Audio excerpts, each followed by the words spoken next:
Let's get started with our first news. Alex Pereira believes Jon Jones is genuinely willing to fight him. Both men are currently 38 years old, and Alex wants this fight to happen sooner rather than later.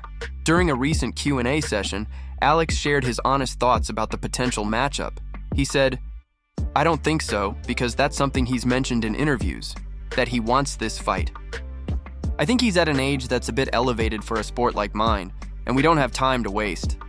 I believe he'll be sincere if he's truly interested or not." Alex made it clear that at this point in his career, every decision counts. He understands that time and opportunity don't wait for anyone, even for a champion. With both fighters nearing the end of their primes, Pereira feels the moment to make this mega fight happen is now. He went on to say, "This is MMA. Those who know my work know that I always say in interviews, you either win or you lose. But I'll always do my best. I'll prepare myself in the best way possible to come out with the victory." Alex also reflected on the unpredictability of the sport.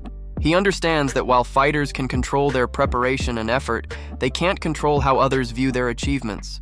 "Results and records are not in my control," he said. "Sometimes we do everything right, but the people who have to validate that simply don't. All I can do is my job, whether they think I'm the best, number 2, or even last place. That's not up to me." It's a powerful reminder of Pereira's mentality. Focused, humble, and aware of how fleeting success can be in combat sports. As rumors continue to swirl about a potential Jones versus Pereira showdown, one thing's clear: Alex wants it, and he's ready for war if it ever happens. Moving on to another news, Daniel Cormier says he's completely done with Jose Aldo's endless retirement ceremonies. Aldo recently announced his retirement once again, but this time, DC made it clear he's had enough.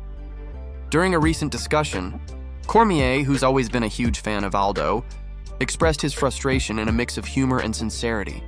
He said, "Let me start by saying this. I'm a massive fan of Jose Aldo Jr. I love the guy. But I'm over it. I'm done with it. I'm done with it." Cormier recalled how emotional he felt when Aldo was first inducted into the Hall of Fame. "When he retired the first time, I was emotional, man. Watching him walk out to his song, Run This Town by Rihanna, I was like, yes, this guy finally made it. He's out of the stress, he's got money, he's got peace. I was so happy for him." Cormier went on to explain how Aldo's first retirement felt like the perfect ending. He didn't get out clean because nobody does, but he got out in a way where his legacy was intact. He still had all his facilities, still sharp, still respected. And I thought, great, this is how a legend should walk away. But then, Aldo came back. And for DC, that changed everything. He goes and fights again, and I'm like, what are we doing? Then he walks out in Brazil to that same song. It's emotional again. But chill, I can't get emotional for the same guy multiple times. I can't do it. I'm done. Cormier joked that if Aldo walks out again at UFC Sao Paulo for another farewell moment, he's going to lose it. If he walks out in Sao Paulo and does another retirement ceremony, puts his gloves down again, I'm throwing something at my TV. I can't do it anymore, chill. I can only do that once or twice. That's it. Despite his frustration, Cormier made it clear that his respect for Aldo hasn't changed. It was awesome that he got that moment. I'm happy he had that. But please, Jose, let's be done with the retirements. If you're retired, stay retired. Even his co-host agreed, saying, I co-sign that statement. We can move on. And with that, DC wrapped up his rant, making one thing absolutely clear: no more retirement ceremonies for Jose Aldo. Moving on to another news, Jiri Prochazka believes something was definitely off with Magomed Ankalaev leading up to UFC 320. That was the night when Jiri was knocked out by Alex Pereira and lost the light heavyweight title. After the fight, reports surfaced that Ankalaev had been dealing with a rib injury throughout his training camp. And according to Jiri, he sensed that something just wasn't right with him even before fight night. Speaking to MMAfighting.com, Jiri explained what he observed in the days leading up to the event. In the PI, I didn't see him train too much, he said. I saw him before the fight, and when I looked at him, he was catching himself. Back, back, back, little step back, little step back. And I thought, man, he's not right. Something is wrong. Jiri said it was clear that Ankalaev didn't look like his usual confident self. He was so careful, Jiri recalled. Not like last time. Before, he was going forward, up and down, changing levels, full of self-confidence. But this time, He was a totally different person. For a fighter like Jiri, who's known for his deep mental approach to combat, noticing subtle differences in energy and movement can mean a lot. He said that the way Ankalaev carried himself before the fight told him that something was off, even if he didn't know exactly what it was at the time. "You can feel it," Jiri added. "You can sense when someone is not at 100%, when they are holding something back." After the event, when it was revealed that Ankalaev had been battling a rib injury, Jiri's instincts made complete sense. Ankalaev's typically aggressive, forward-pressing style was missing, replaced instead by caution and hesitation. "That wasn't the same Magomed Ankalaev we all know," Jiri said. "Normally he's confident, he moves freely, he attacks with power. But this time he was too careful, too defensive. I knew something was wrong." Despite losing the fight to Pereira, Jiri didn't focus on excuses. He simply reflected on what he saw in another top contender. His comments showed the respect and understanding he has for the mental and physical challenges of MMA. To him, fighting isn't just about skill, and it's about spirit, presence, and energy. And at UFC 320, Jiri believes Magomed Ankalaev's energy was clearly off. Moving on to another news, Gerald Meerschaert says he will never doubt Khamzat again after witnessing his dominant performance against Duplessis. In a recent interview, Meerschaert admitted that he was genuinely surprised by what Khamzat was able to do inside the octagon, and now, he's convinced that doubting him ever again would be a big mistake. "I'll be honest," Meerschaert said, "I was surprised. I really thought Duplessis was going to surprise a lot of people. Just the way his fights have gone, people always expect him not to do well, and then he proves them wrong. So, I thought maybe this would be another one of those moments." Meerschaert explained that his doubts weren't based on disrespect toward Khamzat, but rather on what he had previously seen from him at welterweight. "Honestly, it was nothing against Khamzat," he said. "It was just like, okay, I've seen him have some issues with welterweights before. Maybe that spoke to how good the grappling is from guys like Usman and Gilbert Burns. Those two are no joke on the ground." But after watching Khamzat completely dominate Duplessis, Meerschaert said his perspective changed completely. "As dominant as Khamzat has been throughout his run, you can't pick against him anymore," he stated. "You just can't. Every time you think someone might expose him, he proves you wrong. He finds a way to control, to overwhelm, and to dominate." He went on to add, "At this point, I can't see a scenario where Khamzat fights someone and I pick against him, unless it's an actual heavyweight or something. And even then, I'd probably still pick Khamzat. The guy is just built different." Meerschaert, who once shared the cage with Khamzat and experienced his power firsthand, acknowledged that he underestimated how quickly the Chechen star would evolve. "He's on another level now," he said. "The strength, the composure, the pressure, everything he does feels calculated and powerful. He doesn't just fight, he imposes his will." With his latest performance, Khamzat has once again silenced critics and reminded the world that his potential is nearly limitless. As Meerschaert put it, "You can't doubt Khamzat anymore. He's proven it again and again." Moving on to another news, Dana White just made some huge fight announcements for UFC 323, and fans are already fired up. The event will be headlined by Merab versus Peter Yan 2, marking Merab's 4th title defense this year.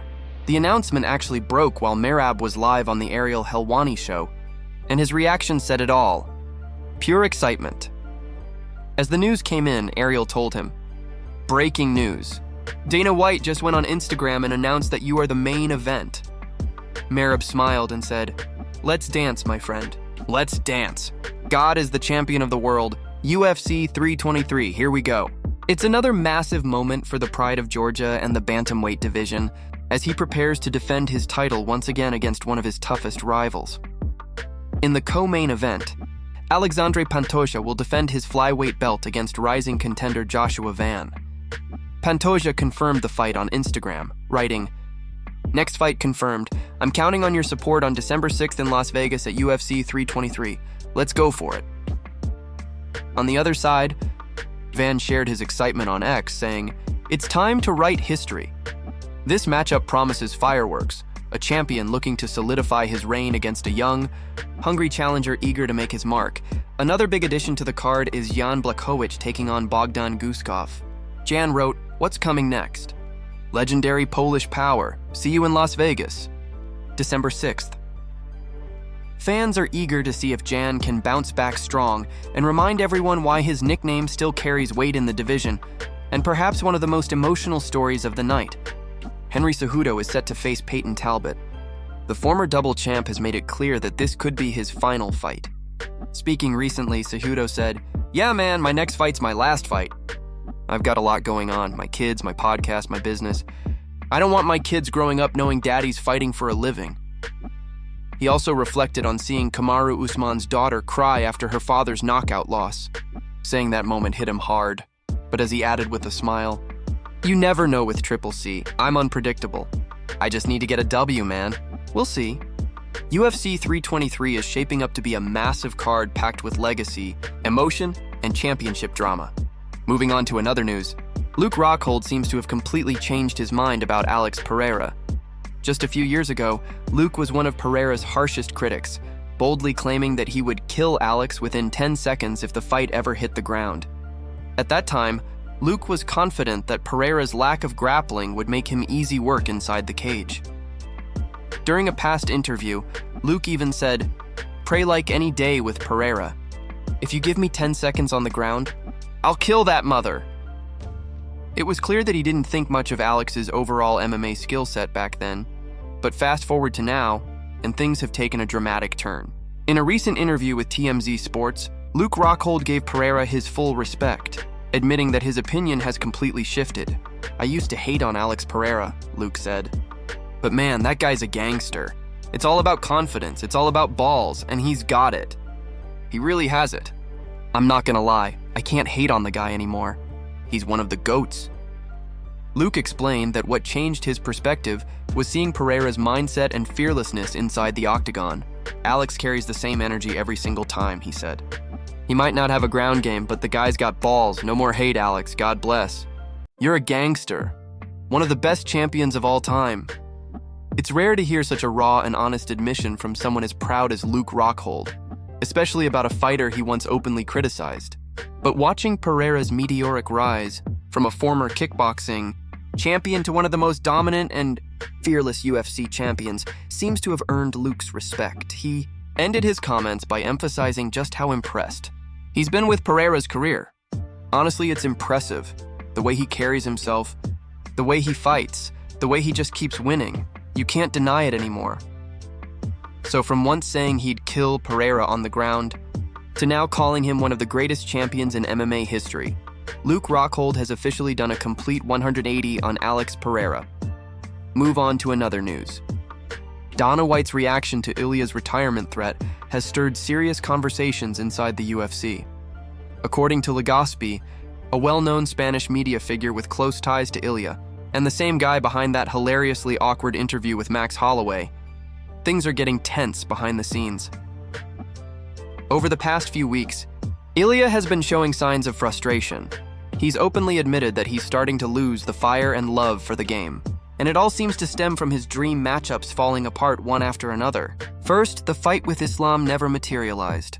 Then, the potential showdown with Paddy Pimblett started dragging on with no clear direction. Just a few weeks ago, Ilia told the Nelk boys that he's so determined to avoid fighting Arman that he'd rather vacate his lightweight title than face him. That statement alone sent shockwaves through the UFC. Now, according to Papa Legaspi, those comments from Ilia triggered a major reaction inside the organization. Dana White and the matchmakers were not happy. Dana absolutely hates when fighters bounce around between divisions or threaten to walk away from the sport. But in this particular case, his frustration seems to be mixed with real concern.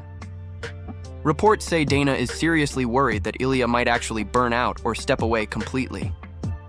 The UFC doesn't want to lose one of its biggest young stars, especially at the peak of his popularity. That's why behind closed doors, they've started discussing a potential move to welterweight. The idea being floated around is to have Ilia face the winner of Islam versus JDM. It's not the kind of move Dana typically approves of, especially since he prefers fighters to defend their titles within their division. But when it comes to Ilia, things are different. His star power is undeniable, and the risk of losing him entirely has forced Dana and the matchmakers to consider exceptions they wouldn't normally make. Right now, the UFC is trying to find a balance, to keep Ilia motivated, active, and in the spotlight. But Ilia himself still holds the lightweight belt, and his patience is running thin. Dana's mad, the matchmakers are scrambling, and everyone's trying to figure out the next move before Ilia decides to walk away from it all.